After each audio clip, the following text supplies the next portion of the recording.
Bună, sunt Alexandra și bine ai venit la Big Little Projects!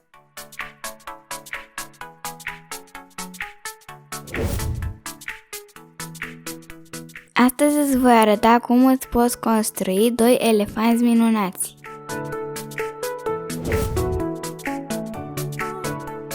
Urmărește filmul până la final ca să vezi cât de ușor se construiesc acești elefanți.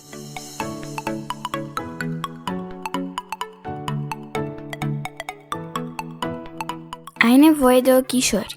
Poți folosi 2 capace identice sau poți căuta pe internet 2 ochișori, îi printezi, îi decupezi și îi folosești pe aceea.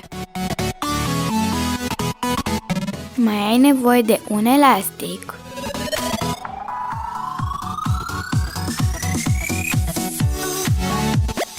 două prosoape, unul mare și unul mediu.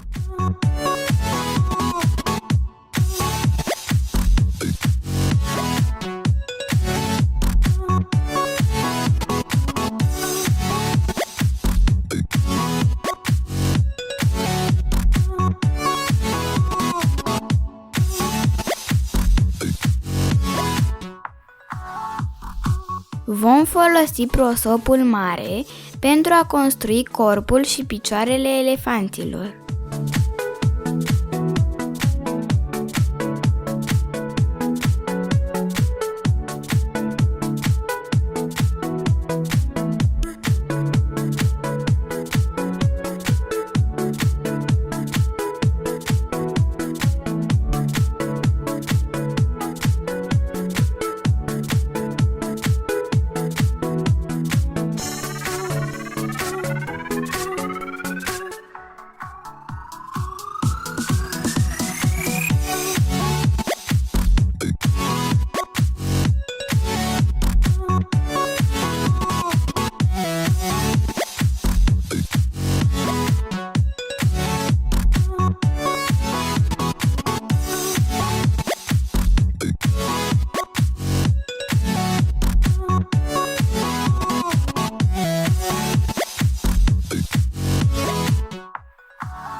Al doilea prosop îl vom utiliza pentru a construi capul elefanților.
Poziționează picioarele elefantului pe masă și așează-i capul deasupra.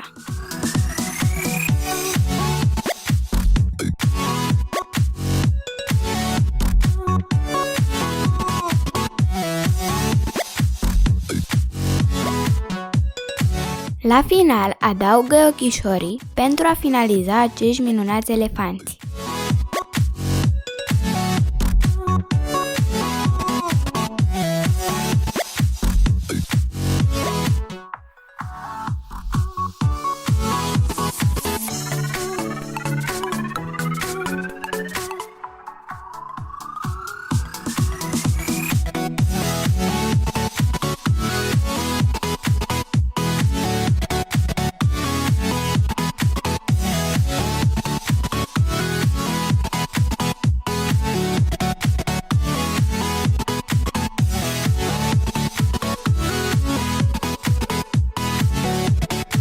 Nu uita să dai un like, un share și să te abonezi la canalul meu de YouTube.